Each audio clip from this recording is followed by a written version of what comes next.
Hello and welcome everybody to another great episode of the Sweet Loose Special. Like I said and promised, I'm going to be coming out with more content for you guys. The page is doing great, getting close to 10,000 followers. So let's keep up the good work. So hey, let's jump right into it, okay? So this is going to be this is the 29th episode. One of the biggest things that came out in the news today that everyone's keep harping about, especially from the left, and you got Fox News, everyone talking about it, complaining about it. Biggest thing, economy. All right, let's face the facts. Economy is doing great, right? We have high GDP. We have low unemployment rates for minorities, for whites, for everyone across the board. America's just doing great, right? This is fact. But what is the biggest problem that the left has? The biggest problem is that they want to compare Trump to Obama. And, to be honest with you, a lot of people on the right are wanting to do the same thing too. Trump's always trying to be, the big guy is like, oh, I'm better than Obama in every aspect. It seems like everything that he's trying to do, not everything, but like a lot of the things that he's trying to do, he wants to compare himself and how much better he's been doing in comparison to Obama.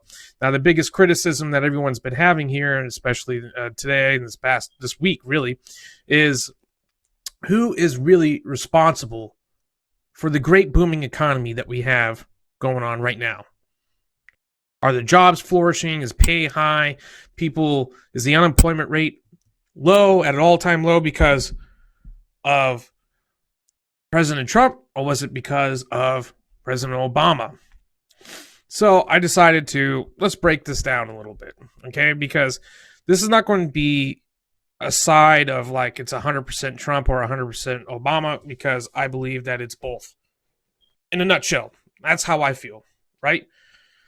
And it's this, okay, so President Obama had put out a tweet showing his signed autograph, not really autograph, but it was a signed, where he signed the American Recovery and Reinvestment Act of 2009, right? So it was this stimulus package that he introduced in 2009 to put $831 billion back into the American economy to try to jump and boost jobs for everyone.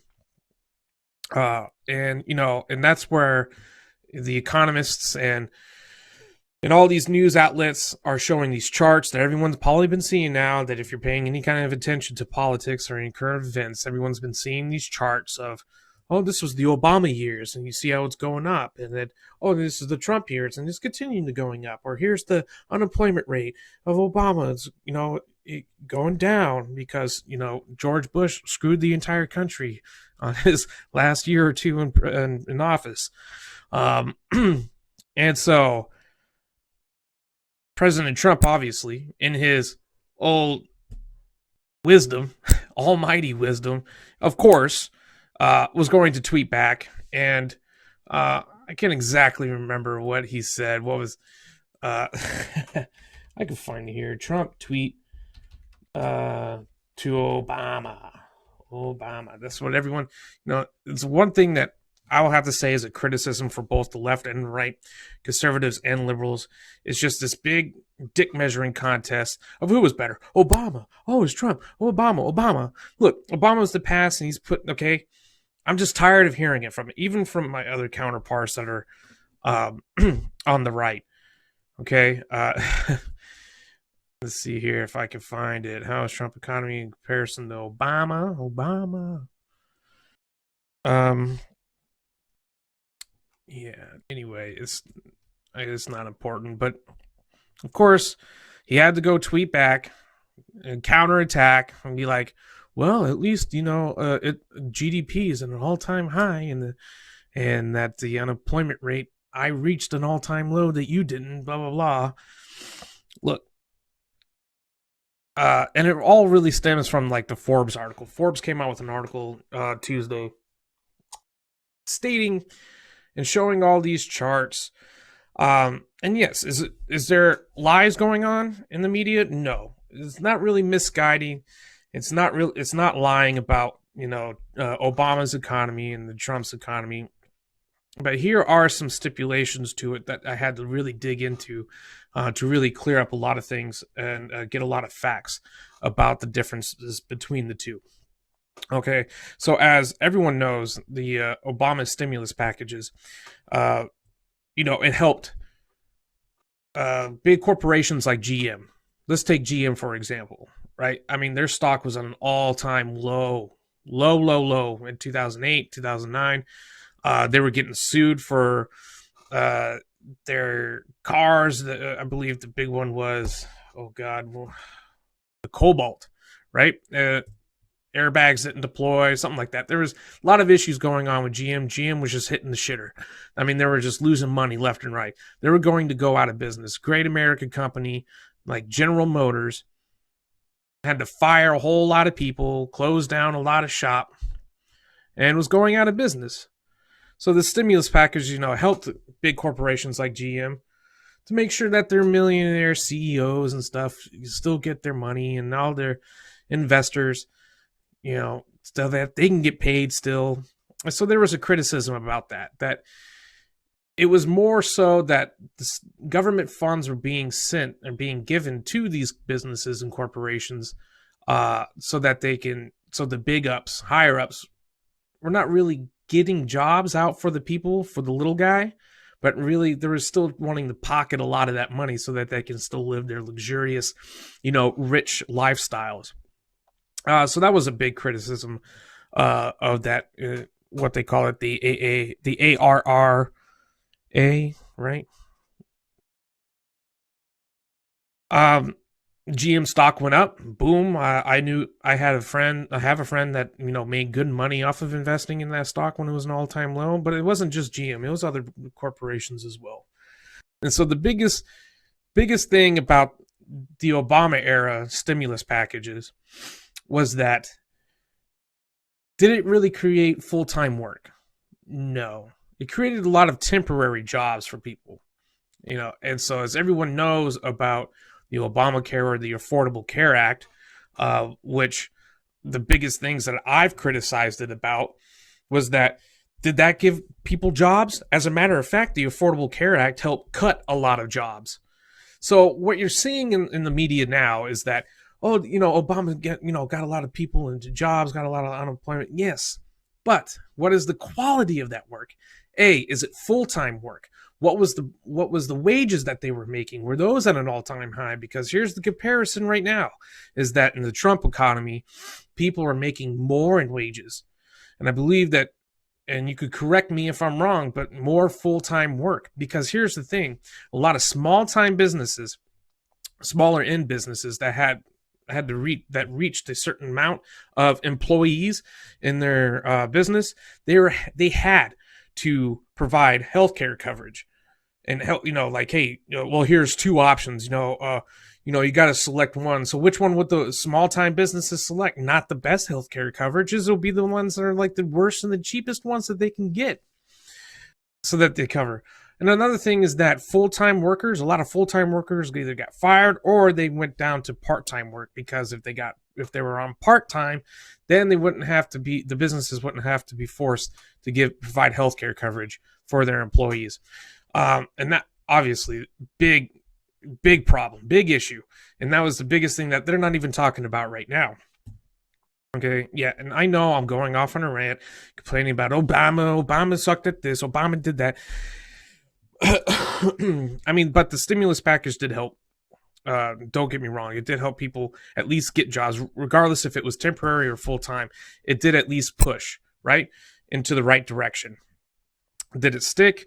My personal belief is that, no, I believe that when Trump got into office and got his hands onto this economy and got onto these tax breaks, and his vision, it really solidified and it tweaked it and it moved the entire economy into the positive direction of another thing that's a fact now.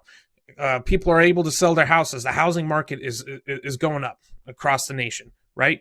Wages are going up. Okay, I mean that is a large correlation. I mean, you could take it like an example here where I live in Washington State. The state minimum wage is going to be going up from $13.50 this year. Should be next year about $15. housing market is skyrocketing right now. Skyrocket is going up. You increase the minimum wage, the cost of living is going to go up with it. You see, and that's where the people on the left, oh, $15 minimum wage, okay, that's great. But you have to understand, in a free market society, the market is going to adjust to that inflation of the minimum wage, and it'll like plateau out at some point. Anyway, so like I said, the Forbes article was a big one, and I read through it and skimmed through it. Didn't really go into too much in depth. I saw the charts, because the charts were the big thing, especially with Occupy Democrats on Facebook and Twitter, and all these other leftist outlets. Like, oh, Trump didn't improve this economy. It was Obama, and he's just going off the back of Obama. Oh, Trump just, received like $40 million from his dad, and he couldn't blah, blah, blah, blah, and come on, dude. Really? Are we getting down to being that petty? And I understand people on the right, people I know that I'm friends with, will say the same shit about Obama and back and forth. I'm just tired of this entire Obama argument. Okay, the shit's in the past. We're looking at it right now. This is my point of view, right? And really, who gives a fuck? Okay, because economy's doing great. So now you're going to have to say, oh, but it wasn't Trump. What did you want Trump to do? Did you want Trump to turn and upside down the entire economy and screw us all over? Or did you want him to take something that was at least a foundation that was given to him by his predecessor and build on it and improve on it? I don't get that. Is that what you wanted, Democrats? Is that what you wanted, liberals? I get it. It's not everyone on the left, but it's these like extreme liberals that I keep seeing and reading these articles about and hearing their arguments about Trump and Obama this, and I felt like I needed to really clarify this, because this is unimportant. It is. Even if whatever, Trump is still making the economy better. He is still providing jobs. The biggest thing that they didn't put in there either, it was manufacturing jobs. Manufacturing jobs was a big thing. A big thing that Trump put into effect here in the United States after he became president. Manufacturing jobs were declining, and was just nothing existed in manufacturing here in the United States. Everything was all outsourced to other countries like China. For many years before him, and it's not just during the Obama administration, and Bush as well, and Clinton. I mean, we've had years where jobs are being outsourced to Mexico, a long time ago. So, but now we could say that a lot more stuff is getting manufactured here in the United States. I believe it was a year or so ago, U.S. Steel got a big jump in steel production from the government, which is awesome. More small businesses are manufacturing their goods here in the United States. Shirts, textiles. Coffee. All different kinds of stuff is being more manufactured here in the United States now. And here's the thing, and that's a great thing. See, people want to think that because we live in 2020 that everyone needs to work in a business environment, in a cubicle, or needs to get that high paying job and make millions of dollars a year. Sure, that if that's your goal, but then, hey, want to know another thing? A lot of Americans love to work with their hands.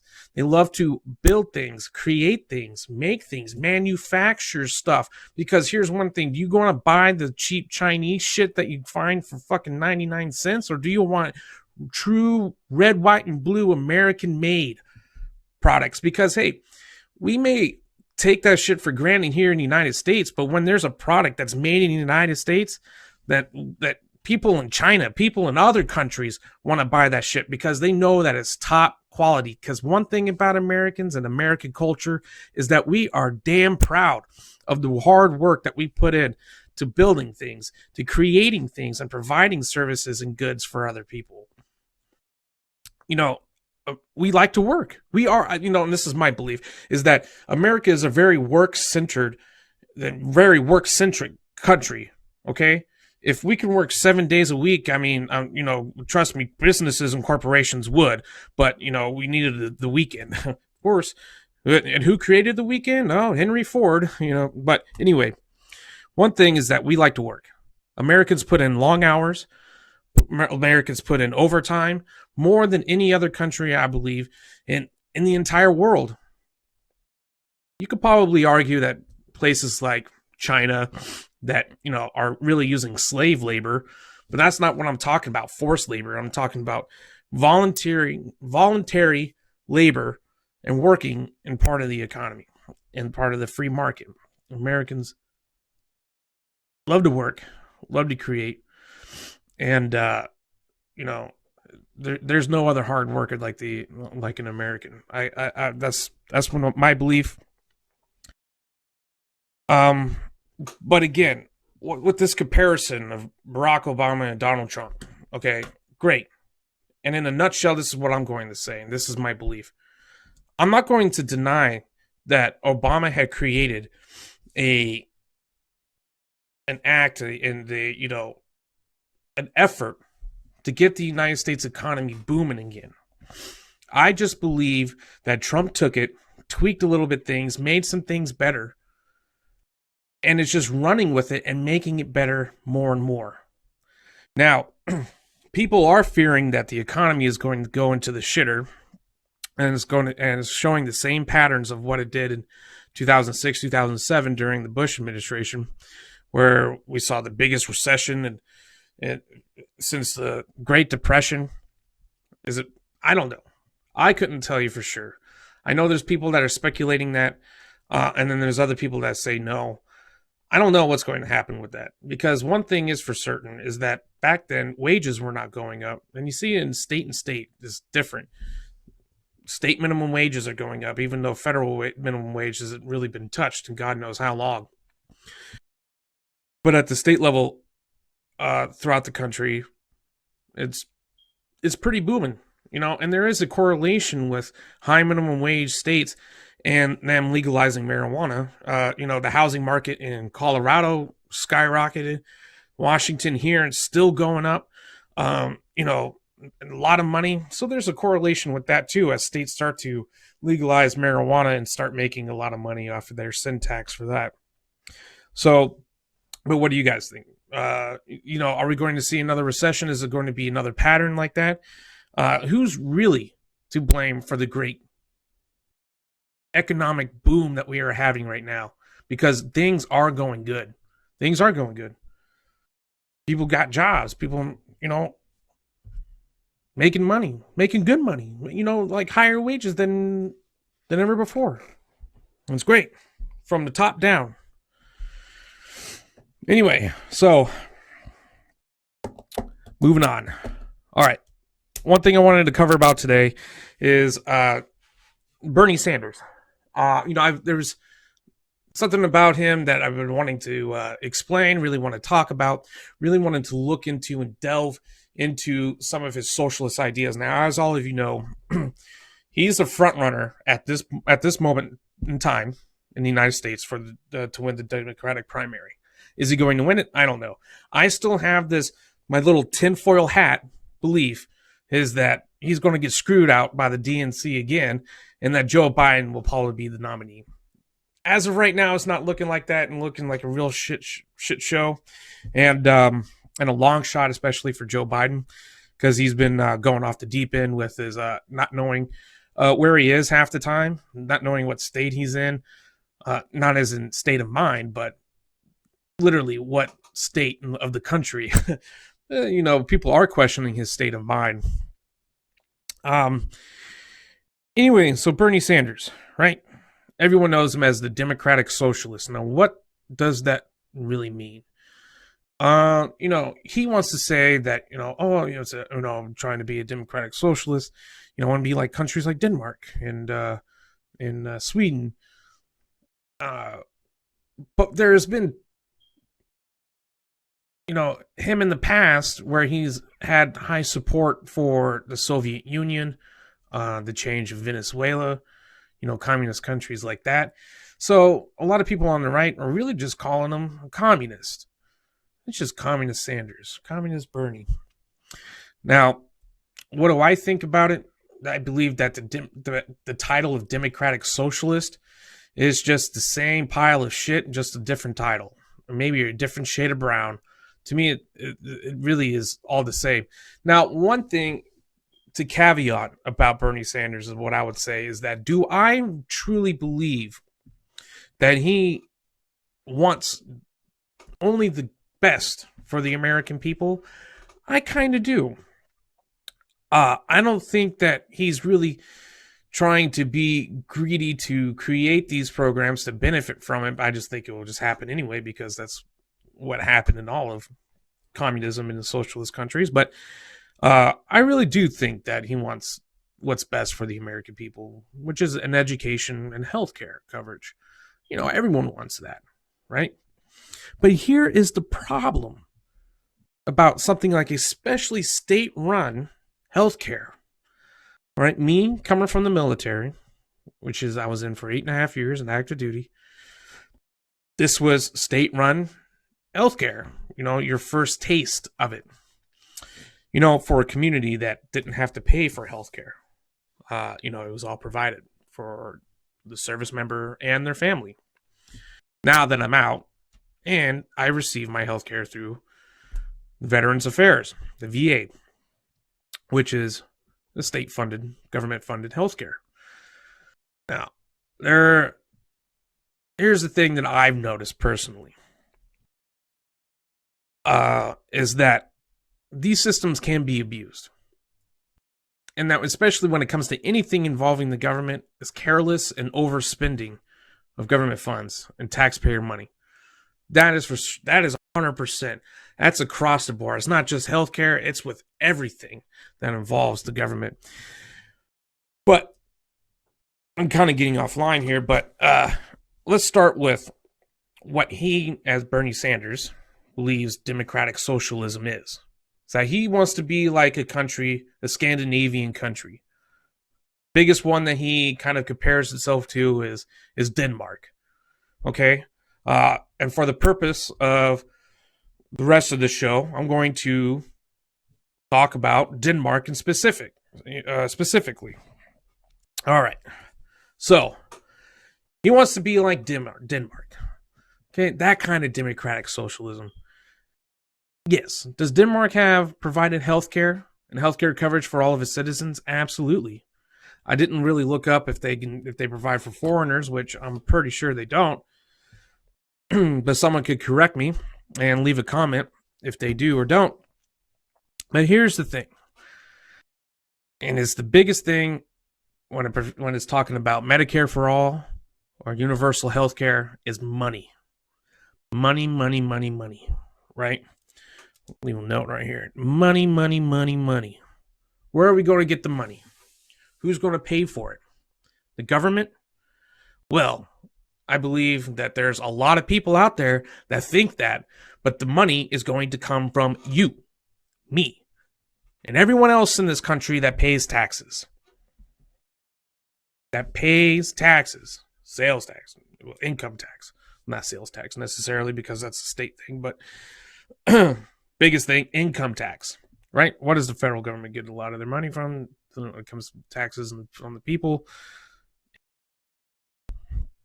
Well, there's other taxes too that the federal government imposes, but the most common, most well-known, and for the purpose of this conversation, we're going to be talking about the income tax. Okay, so I kind of broke it down a little bit. Did you know that Denmark still has a monarchy? Right? They do. They have a queen that is the Queen of Denmark there, still a relative of Vikings from 1,000 years ago. I'm like, okay, what's the point of that, Sweet Lou? What the fuck are you trying to talk about? Monarchy. Well, where the hell do you think they get their money from? I looked it up, and the state allocates about, 21 million krona? Millions of dollars for them. Probably not that much, but a good chunk of change that comes from the taxpayers to the monarchy, so that they could do their philanthropy, their charity work and all the other shit that they do is the same thing that they do in the United Kingdom. That's where the Queen gets her money, and they tax the people and pays for this figurehead to be like, hey, I'm royalty. We don't believe that here in the United States, and we think that is bullshit, right? So, like, oh, but that's okay. They still pay for their health care. Yeah, but you know what the tax rate is for Denmark? An income tax? It's between 55 and 65% of your wage, of your income, goes to the state of Denmark. Well, kind of like a Shakespeare, in the state of Denmark. But it's true, right? So a lot of that money, it pays for these big social programs that they have. And I'm like, okay, well, they're willing to pay that much. They're willing to pay 55 to 65% of their income so that they can have a better life for one another, right? Well, let's see here. The average salary, the average yearly income for a Dane in Denmark is about $43,000 a year. I did the math, and if that gets taxed at 55%, that means that the state gets $23,650 of the wages earned by lower blue-collar worker, average income. That's plus minus. 55% is the lowest tax rate. So, if someone makes $40,000, $30,000 a year. See, one thing about Denmark is that they are not a work-centric country like we are.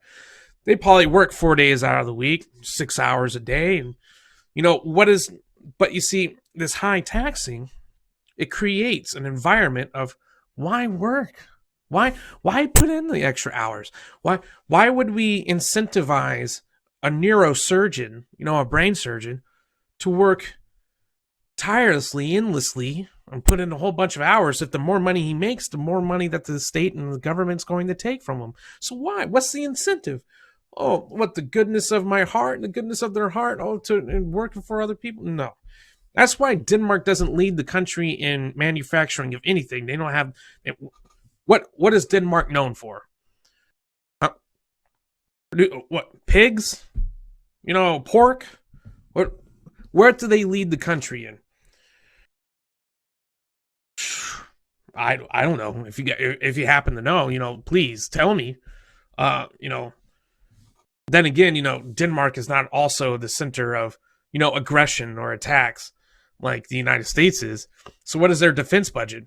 I can tell you with this. I don't have an exact number, but it is far, far less than what we spend. Because they're not a leading force in the world for anything. Right? When something bad happens, you're going to rely on Denmark? No. So, but where am I getting at with this? Okay, 55, 65%. Well, I also did the math on what would be cheaper for the American taxpayer if I'm going to assume that Bernie Sanders, well, he has said that we have to pay more in taxes, but he hasn't really told us what he plans on, like what kind of percentage of our income is going to be taxed. I'm just going to assume that since he wants to be a democratic socialist like a country like Denmark, then he's also talking about the same kind of tax bracket. So I went with the 55%. Now, median income in the United States is around $65,000 a year, like I talked about in one of my episodes last week. Someone who makes, just say, $65,000 a year, and I'm talking like single, and I'm not going to go into married, joint filed, and kids and shit like that. I'm going to make it clear, cut, and simple. Okay, tax rate for someone that makes $65,000 a year is about 22%, right? So, what is 22% of $65,000 is about $14,000, $14,300. Okay, that you pay in income tax. So you get to pocket about $50,000, give or take. So not too bad in comparison to the 55% or the $19,000 that someone would pocket as median income over in Denmark. Where am I getting at with this? Well, I also looked at what is the average monthly cost of health insurance. It varies state by state because every state has different laws. So I just went with Bernie's state. 2019. According to the healthmarkets.com, it says here that in Vermont, $622 a month on health insurance for 2019. Out of 12 months, that comes to $7,464. Now, if your average taxpayer in the United States was to be taxed 55% from that $65,000 on the median income, that means $35,750 will go to the government, the federal government, to pay for a program like this. So what? But hey, Sweet Lou, there's also the 22% tax. So what would be the difference of what 22% would be and 55% would be? Oh, good. That is $21,450 a year that would probably go into healthcare, right? Which is the biggest thing that he's talking about. I mean, you can argue, too, that maybe half of that will go into student loan forgiveness. But not everyone is going to school every day, or it has a need to. And there's a lot more people going to work. And so I would say maybe about, we could just say 2/3 of that. So, but anyway, let's just say the $21,000 a year you would be paying if you made $65,000 a year at a 55% tax rate. Comparison to the private sector, which I used in Vermont, which is $7,000. So who is paying more? You would be paying more under the socialist view of Medicare for all. And it's not only that, but they also want to expand Medicare for all for non-citizens, which, okay, I believe residents would probably deserve something like that, because residents definitely deserve the same programs as every other citizen, for the most part. But not only that, but undocumented people as well. Oh, but I have to be very careful and sensitive about how I'm saying undocumented people, or illegal aliens or whatever. I'm not pointing the finger at just saying that it's Hispanics or whatever, but it'd be really anyone that is going to be sucking on the government teat, as I would say, so colorfully, and taking advantage of these programs. Now, if I made $65,000 a year, I would be paying, and to sum all this up, I would be paying $35,750. Obviously, it's more than half of what I'm making. And so what would I come out with is what, 21? Come out with like $29,000 that I would get to use to spend on what? I'll have to buy a car. Got to spend it on gas. What else? I got supplies for schools, for kids, food for the family, housing, rent or mortgage. There's all these other monthly expenditures. And for someone that makes $65,000 a year, you think someone could do a bunch of shit like that with $29,000? That's not how we work, man. You're going to be spending less money having private insurance than you would in this high tax rates that Bernie Sanders wants to impose. Now, again, of course, he is going to beat around the bush and not tell you exactly how much he wants to tax the American people on income. But I'm just guessing that this is because he said he wants to be like Denmark. Well, that's what Denmark, taxes its citizens. And again, Denmark doesn't lead the nation, the world in like any kind of productivity that is really forwarding in healthcare or in technology or in defense. big major things like that, steel, infrastructure. Really, are they? Granted, 55% of their income tax, goes to other programs that they have too. So, that's what I'm just going off of. Anyway, yeah, so carrying on. Okay, problems that I see with state-run healthcare, like I mentioned before, the military and the VA kind of give you a taste of what social and government paid for healthcare really is like. And the biggest thing is long waits that I foresee. We have seen issues over and over again about the wait times for the VA. Okay? I can tell you sometimes it'll take a month or two. I tried to get new glasses. Just an eye exam was a 2-month wait. 2 damn months just to get an eye exam. Just to get for glasses. How ridiculous is that? I just paid out of pocket. I couldn't wait for that long. I just paid $70 or $100 or whatever. I can't remember how much it cost. and go to a private ran place. I couldn't wait that long. My son broke my glasses. I need a new prescription. So you think I'm going to wait? But they got the choice program. Yeah, well, that was going to be about another 2 to 3 weeks.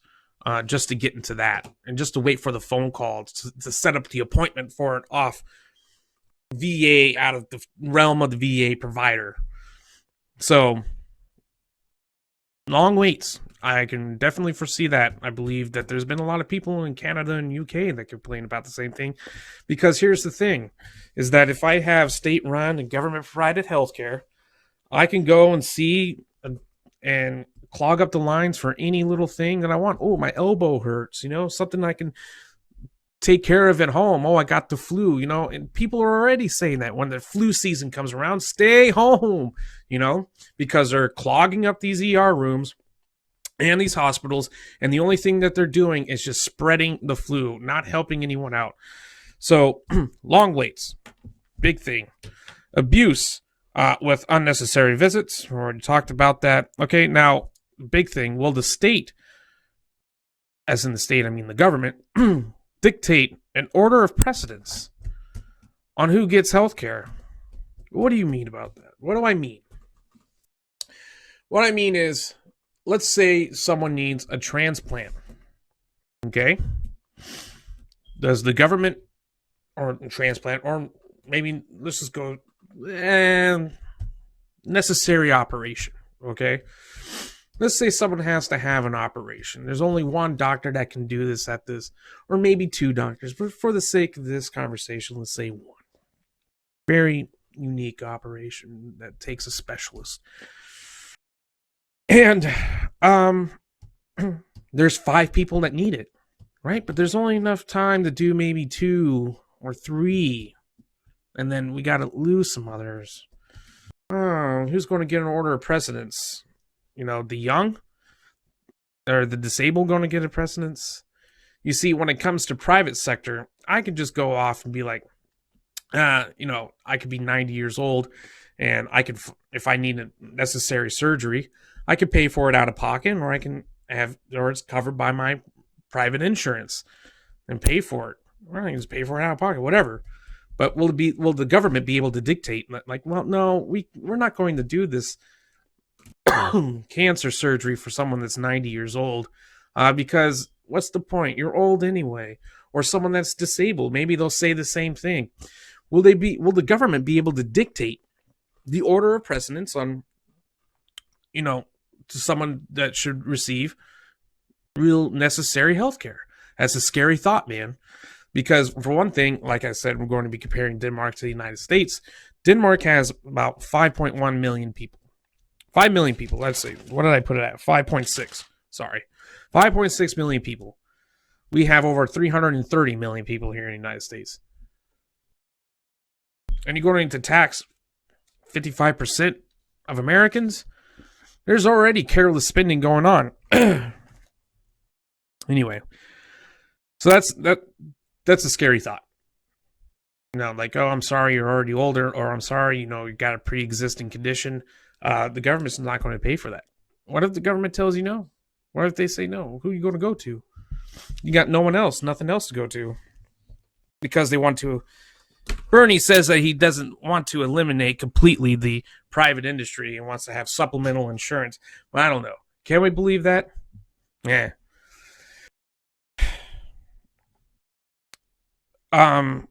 And last thing is like what I said about student loan forgiveness. I'm going to say about the same thing here when it comes to Medicare for all and universal health care, is that careless spending.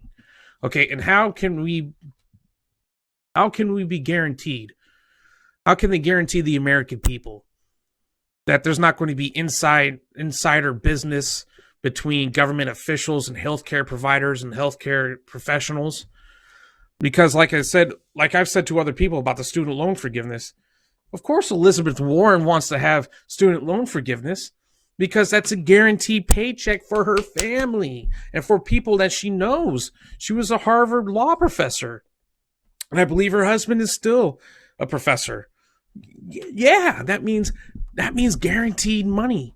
And then what else can happen? Do you think that the cost of healthcare is going to decline when it comes to things like x-rays and vaccines and such? My prediction is no. Especially if it's a guaranteed paycheck and guaranteed spending from the government. They could be like, no, we can probably push this cost of an x-ray a little bit higher. Same thing with the education. I think we're going to start pushing this because it's guaranteed money. That's my prediction. Will that happen? I don't know. But that's another thing that I fear is that, like I was saying, there's people that know doctors, there's people that know healthcare, that know people that run hospitals. What's to say that there's not going to be any kind of insider spending, any kind of, hey, I know this guy, guaranteed money from the government. The taxpayers are paying for it. There's going to be trillions of dollars that that people are going to be paying for in taxes. So again, America, do you think that if we have Medicare for all, that we're going to be spending less than if we would be on private insurance? Yeah, I get it. There's horror stories everywhere. I don't even think that there's one country, nation, society that has 100% perfect, because the shit does happen. Some people get screwed over, and but there's other programs and other healthcare that are better than the others. I just feel that by putting it in the hands of the state, we're going to be giving them a lot of our money, and they're just going to be carelessly spending it when it could go to other things. So, what do you think, America? Do you think that it's worth the $21,000 you pay what is it? Yeah, $21,000 that you would pay in taxes just for healthcare a year, or student loan forgiveness? Mind you, you'll be paying that if you make that much, then as you live in the United States. Taxes, tax. Coming from a man that that believes in the death tax. Bernie Sanders believes in the death tax. That if you pass away and a family member inherits your estate, that inheritance is taxed. It's crazy. Tax. Everywhere is tax. Can't breathe the air without being taxed. Sales tax, gas tax. It's ridiculous. So again, what do you think? Leave your comments below. Share your ideas and thoughts. And, if you think I'm full of shit, tell me. It's not going to hurt my feelings. I try to give you my opinion, my truth, how I see and how I interpret what's going on in current events today. Thank you guys for coming out for another episode of the Sweet Lou Special. You guys can follow me on Twitter at SweetLou8. You follow me here on Facebook, at the Sweet Lou Special. I also have a channel on YouTube. I'm going to be posting all these videos up. Like I said, Facebook page is getting big. We're almost at 10,000, which is fucking amazing. Thank you guys. All right. Don't forget to follow, subscribe, whatever you need to do to get my view opinions, my funny ass memes, and my podcast shows. I appreciate the love, everyone. God bless.